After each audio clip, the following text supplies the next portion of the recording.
श्री राम दोस्तों, आज के इस ज्योतिष कार्यक्रम में इस राशि के सभी जातकों का श्री काल भैरव धाम में हार्दिक स्वागत करते हैं, हृदय से अभिनंदन करते हैं।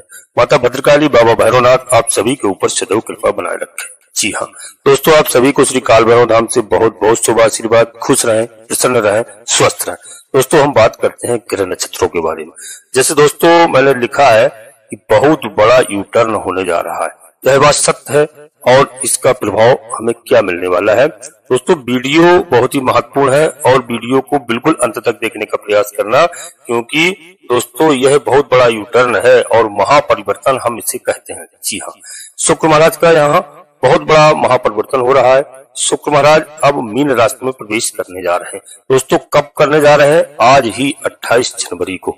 तो दोस्तों देख लीजिए आप कि 28 जनवरी 2025 को राज परिवर्तन कर रहे हैं और लगभग 125 दिन दोस्तों यहाँ रहेंगे और 2 मार्च तक। तो दोस्तों हमें क्या प्रभाव देंगे, क्योंकि 2 मार्च के बाद बकरी हो जाएंगे दोस्तों, और बकरी हो जाएंगे दोस्तों फिर जाकर के 13 अप्रैल को शाम कल 6:05 पर मीन राशि में मार्गी हो जाएंगे। दोस्तों यह बहुत बड़ा इनका गोचर काल है और इसमें क्या क्या आपको लाभ होने वाले हैं, कहाँ कहाँ पे आपको सावधानियां रखना है, वह हम पूरी वीडियो में चर्चा करते हैं दोस्तों, और देखेंगे कैसा प्रभाव पड़ेगा। तो दोस्तों यहाँ पर जो 2 मार्च तक मैंने बताया है, तो इनका जो प्रभाव है दोस्तों यहाँ समझना की बहुत बड़ी आवश्यकता है, क्योंकि शुक्र महाराज का ये बहुत बड़ा यू टर्न है, बहुत बड़ा महापरिवर्तन है, यानी अपनी उच्च की राशि में जाएंगे। यह बहुत बड़ी बात है और आगे बढ़ेंगे। फिर दोस्तों अभी तो बहुत लंबा समय है, इससे जब आगे बढ़ेंगे तो फिर नीच की राशि में तो दोस्तों यहाँ पर जो है कई बार लोग भ्रमित हो जाते हैं। आगे फिर मैं अगली वीडियो में आपसे बात करूंगा। अभी आप इस वीडियो को अभी यह समझें कि यहाँ पर शुक्र महाराज आपके अष्टमेश भी है, सप्तम भाव में गोचर कराएंगे। तो शुक्र के साथ राहु महाराज भी हैं और साथ में देवगुरु बृहस्पति की राशि में शुक्र है। तो शुक्र की राशि में देवगुरु बृहस्पति है, इससे परिवर्तन का योग दोस्तों बन रहा है और बहुत बड़ा यू टर्न है। साथ में यहाँ पर केतु महाराज से भी दृष्ट होंगे। तो शुक्र महाराज इस बात का भी हमें ध्यान रखना है और क्रमशः देवगुरु बृहस्पति, शनि महाराज और बुध के नक्षत्र में गोचर भी करेंगे, यानी पूर्व भाद्रपद, उत्तरा भाद्रपद और रेवती नक्षत्र में, जो कि देवगुरु बृहस्पति के नक्षत्र है दोस्तों। और देवगुरु बृहस्पति के नक्षत्र यानी पूर्व भाद्रपद का एक ही चरण है। तो दोस्तों यहाँ पर समझते हैं हमें क्या फल मिलेगा। यहाँ पर फल मिलेगा क्योंकि एक ऐसा व्यक्ति जो चाहता है कि मैं सब कुछ 1 मिनट में ही प्राप्त कर लूं, तो क्या जरूरी है कि आपने अक्सर देखा होगा कि सब लोग ही सक्सेसफुल नहीं हुए हैं। जी हाँ, और इस संसारिक दृष्टिकोण के हिसाब से वह लोग एक ही चीज को फॉलो किए हैं। तो दोस्तों मैक्सिमम लोग, कुछ लोग हैं जो कई चीजों पर देखेंगे। तो एक व्यक्ति है जो बहुत सफल है और एक चीज में फोकस किया है, उसमें सफलता मास्टरी हासिल कर लिया है। तो दोस्तों इसलिए यहाँ पर आपको ध्यान देने की जरूरत है कि शुक्र महाराज आपके सबसे महत्वपूर्ण ग्रह हैं, ये आपके सिस्टम में दोस्तों गोचर करेंगे। जी हाँ, और इनका दोष नहीं लगेगा क्योंकि प्रभाव है। तो लोग सोच रहे होंगे कि क्या प्रभाव देंगे। तो दोस्तों यहाँ पर शुक्र महाराज का गोचर काल आपको अचानक धन की प्राप्ति कराएगा, अचानक ऐश्वर्य की प्राप्ति कराएगा, अचानक सुख सुविधाओं की प्राप्ति कराएगा आपके जीवन में। जी हाँ, यदि आप कोई रिसर्च का कार्य करते हैं तो उसमें आपको सफलता मिलना निश्चित है। और शत्रु बाधा से जो लोग बहुत परेशान थे, हमारे जातक जिनको शत्रुओं से परेशानी थी, लोगों ने धोखाबाजी किए थे, दगा किए थे, उसमें जो है कहीं ना कहीं आप दोस्तों देख लेना आपका वर्चस्व एकदम बढ़ेगा, आपकी प्रतिष्ठा बढ़ेगी। जी हाँ, और आपका शत्रु कुछ बिगाड़ नहीं पाएंगे। कई तरह से आपको लाभ मिलेंगे और आपको ऐसा सुलभ मार्ग मिलेगा जिससे शत्रु बाधा से आप दूर हो जाएंगे। जी हाँ, और दोस्तों आप अपने स्वास्थ्य के लिए बिल्कुल ध्यान रखिए। नित्य आप प्रातः काल उठिए और अपने स्वास्थ्य का भी विशेष ध्यान यहाँ पर आपको रखना है। आपको दिनचर्या को भी सुधारना है। आप हर कार्य को जिम्मेदारी के साथ करें, यहाँ पर आपके जीवन में सफलता ही सफलता आपके कदम चूमेगी। और दोस्तों यदि आप किसी कर्ज से परेशान थे, कहीं किसी ने आपका धन हड़प लिया था या कहीं किसी ने आपको दगेबाजी धोखेबाजी के साथ आपसे विश्वास में पैसा मांग लिया था, ऐंठ लिया था, तो दोस्तों देख लीजिए आप कि यह समय है, इन्हीं के गोचर काल में शुक्र महाराज के आपको पैसा निकलता हुआ दिखाई दे रहा है। आपको कर्ज से मुक्ति हुई मिलती दिखाई दे रही है। आपका यश बढ़ेगा 101%, आपको वृद्धि होगी यश में, मान सम्मान में। जी हाँ, और यदि आप राजनीतिक क्षेत्र में है कहीं, तो आपको कोई बड़ा पद आपको जिम्मेदारी वाला मिल सकता है। जी हाँ, और इस समय आपकी बुद्धि ठीक समय से कार्य करेगी, अच्छे से बुद्धि कार्य करेगी। आप ऐसे निर्णय लेंगे जो आपके हित में होंगे और आपके लिए लाभकारी होंगे और आपको वहां पर लाभ ही लाभ दिखाई देगा, क्योंकि निर्णय लेने की क्षमता बढ़ जाएगी। आपके पास सकारात्मक ऊर्जा इस समय रहेगी। जी हाँ, और यदि आप अपने जीवन में कुछ सोच रहे हैं, कोई विचार कर रहे हैं नया कार्य करने से कि मैं ऐसा कार्य कर लूंगा, या कहीं किसी फैक्ट्री या कोई बिजनेस में सम्मिलित हो जाऊंगा, या फिर कहीं कोई नौकरी, हमारे भाई बहन जो पढ़ रहे हैं, तैयारी कर रहे हैं, इस समय कोई एग्जाम दिया है, परीक्षाएं दी हैं दोस्तों, तो समझ लीजिए यह समय आपके लिए बहुत ही अच्छा समय है और इसमें आपको निश्चित रूप से सफलता मिलने के योग बन रहे हैं।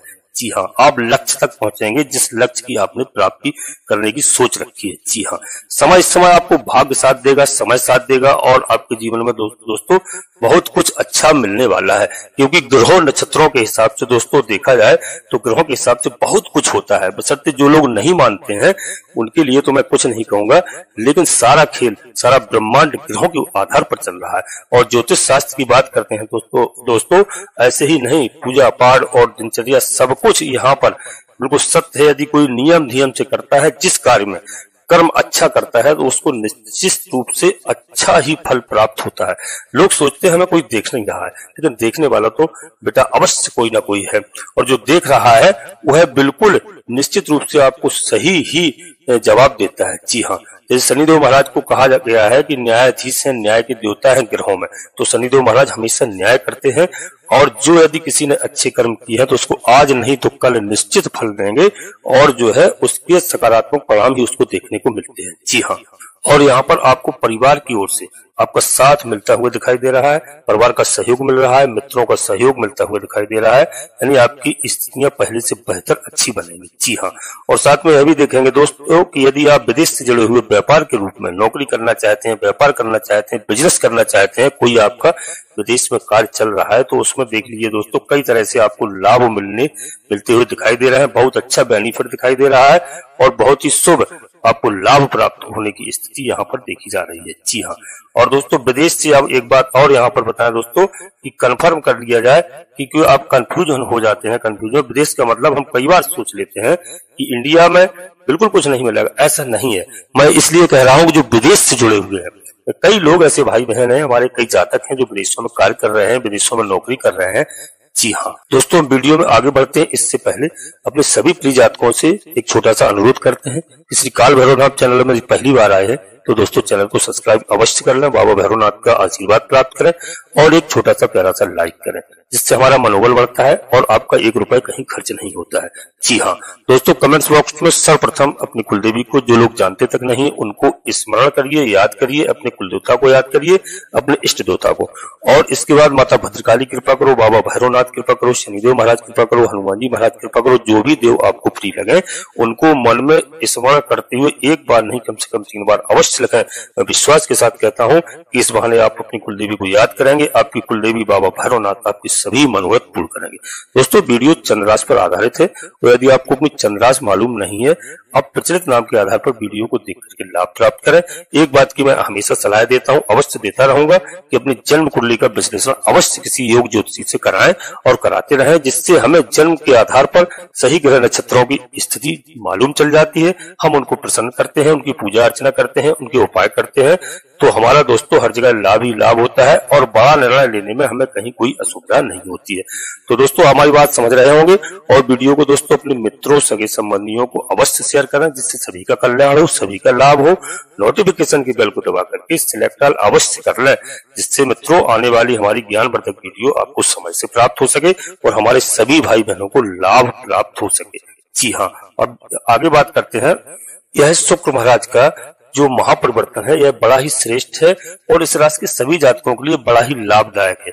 दोस्तों यहाँ पर आप विशेष ध्यान रखना हमारी बात को, क्योंकि आप पूरा लाभ प्राप्त करना दोस्तों, क्योंकि उपाय के बारे में मैं कुछ बताऊंगा आपको और उपाय आपको क्या करना चाहिए। तो उपाय के रूप में दोस्तों इस समय माता लक्ष्मी जी की और लक्ष्मी नारायण भगवान की आपको आराधना करना चाहिए। माता लक्ष्मी जी को प्रसन्न करने के लिए आपके जीवन में जो भी समस्याएं हैं, जो भी दुख दर्द हैं, जो भी स्थितियां आपकी अब तक खराब चलती आ रही हैं, तो उनको प्रसन्न करने से दोस्तों आपको अच्छा लाभ होगा और अच्छा फायदा होगा। जी हाँ, तो दोस्तों एक आप छोटे सा मंत्र का ही जाप कर सकते हैं। ओम श्री लक्ष्मी भ्याय नमः। इस मंत्र का भी आप 108 बार जाप करें, माता लक्ष्मी जी आपसे प्रसन्न होंगी। और मैं कुछ आपको टिप्स दे रहा हूँ, इनको आप ध्यान रखना।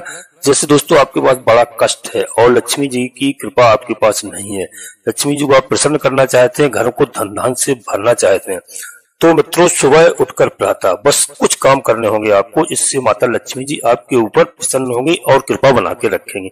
तो प्रथम कार्य है दोस्तों कि तुलसी माता की सेवा आपको अवश्य करना चाहिए। और दूसरी बात जो सबसे पहले आपको बता दें कि अपने घर में आए हुए मेहमानों का आपको सम्मान सरल भाव से करना चाहिए। कभी भी अपना मुंह मोड़ना नहीं चाहिए, कभी भी उनका अनादर नहीं करना चाहिए, क्योंकि मेहमानों के रूप में कई बार स्वयं भगवान विष्णु आ जाते हैं। इससे माता लक्ष्मी जी प्रसन्न होकर के अपनी कृपा बरसाती है, अर्थात घर में सुख समृद्धि और साक्षात महालक्ष्मी का वास होता है। इसलिए दोस्तों ध्यान रखना, घर में आए हुए मेहमानों का बढ़िया स्वागत करें अच्छे भाव से। यानी देवियों एवं देवताओं को चाहिए कि वह घर में आए दोस्तों और उनका हम आदर करें। तो आदर यदि आप नहीं करेंगे तो घर में आए हुए देवी देवता वापस चले जाते हैं। और धन की देवी को प्रसन्न करने के लिए यह कार्य आपको अवश्य करना चाहिए। जिस घर में मेहमानों के प्रति व्यवहार अच्छा नहीं होता है वहां पर माता लक्ष्मी कभी रुकती नहीं है।